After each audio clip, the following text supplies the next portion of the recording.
Hello friends, welcome to cocktail கலாட்டா. இன்றைக்கி நம்ம பார்க்க போகிறது ஒரு சூப்பரான சிம்பிளான எக் பிளான்ட்டை வச்சு லசானியா தாங்க செய்ய போகிறோம்.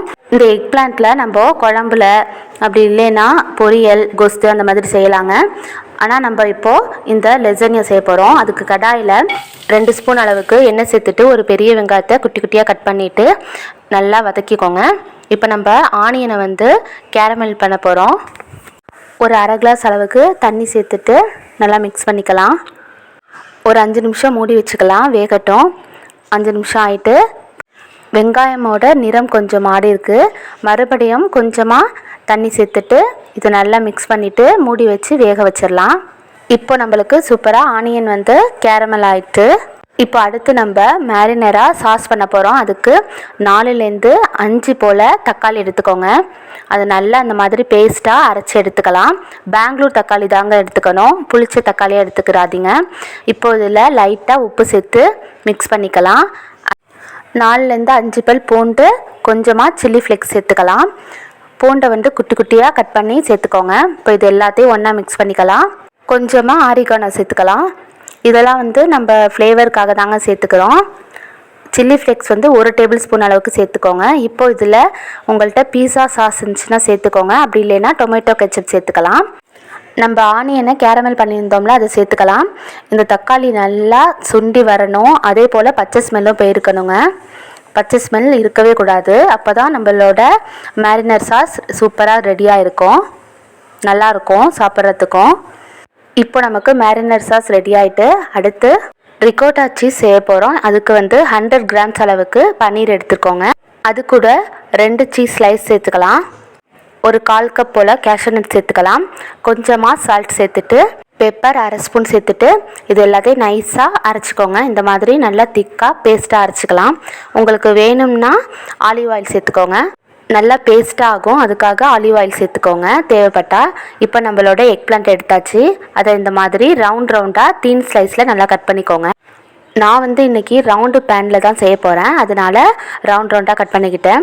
நீங்கள் நீட்ட பேனில் செஞ்சிங்கன்னா உங்களுக்கு எந்த ஷேப்பில் தேவைப்படுமோ அதுக்கு ஏற்ற மாதிரி நீங்கள் கட் பண்ணி எடுத்துக்கோங்க. இப்போ இதை தோசைக்கல்லில் லைட்டாக ஆயில் தடவிட்டு இப்போ இதை நம்ம ஹீட் பண்ணிடலாம். மீடியம் சைஸ்லேயே வச்சுக்கோங்க. அது ரொம்ப கலர் மாறிடக்கூடாது, கருப்பாகிடக்கூடாது. ஹை ஃப்ளேமில் வச்சிடாதீங்க, மீடியமாகவே இருக்கட்டும். அப்பப்போக்கி திருப்பி விட்டுக்கோங்க. இந்த மாதிரி இதை நம்ம ரொம்ப நேரம் குக் பண்ணக்கூடாது. லைட்டாக இந்த லைட் கலரில் இப்போ மாறி இருக்குது பார்த்தீங்களா, இந்த ஸ்டேஜில் நம்ம எடுத்துடணும். ரொம்ப குக் பண்ண வேண்டாம், லைட்டாக ஹீட் பண்ணால் போதும். இப்போ எடுத்துடலாம். இதே போல் மீதம் இருக்கிறதையும் எக் பிளான்ட்டையும் நம்ம ஹீட் பண்ணி எடுத்துடலாம். நம்ம இதை குக் பண்ணும் போது லைட்டாக ஆபர்ஜின் மேலே கொஞ்சமாக நீங்கள் சால்ட் சேர்த்துக்கோங்க. ரொம்ப சேர்த்துடாதீங்க, கொஞ்சமாக போதும் சால்ட் சேர்த்துக்கலாம். இப்போ அடுத்து நம்ம அரேஞ்ச் பண்ணிடலாம். பேனில் மேரினேட் சாஸை இப்படி தடவி வச்சுக்கோங்க. ஸ்ப்ரெட் பண்ணி விட்டுக்கோங்க ஃபுல்லாக. அடியில் நல்லா ஸ்ப்ரெட் பண்ணி விட்டுட்டு உங்களுக்கு மேரினேட் சாஸில் ஏதாச்சும் தேவைப்பட்டுச்சுன்னா சால்ட்டோ ஏதோ கம்மியாக இருந்துச்சுன்னா நீங்கள் கூடவோ குறைச்சவோ சேர்த்துக்கோங்க. இப்போ அடுத்தது நம்ம ரெடி பண்ணி வச்சுருக்க எக் பிளான்ட்டை சேர்த்துக்கலாம். அரேஞ்ச் பண்ணி வச்சிடலாம். இப்போ இதுக்கு மேலே நம்ம ரிகோட்டா சீஸ் செஞ்சோம்ல, ரெடி பண்ணி வச்சுருந்தோம்ல, அதை இப்போ செஞ்சுக்கலாம். இது நம்ம ஃபுல்லாக நம்ம ஸ்ப்ரெட் பண்ண முடியாது, அது நம்மளுக்கு ஒழுங்காக கரெக்டாகவும் வராது.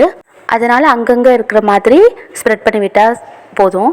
இப்போ அடுத்தது சீஸ் சேர்த்துக்கலாம். உங்களுக்கு எந்த அளவுக்கு வேணுமோ அந்த அளவுக்கு சீஸ் சேர்த்துக்கோங்க. ஃபுல்லாக சேர்த்துருங்க சீஸை. இப்போ இதுக்கு மேலே மேரினேட் சாஸ் அகைன் சேர்த்துக்கலாம்.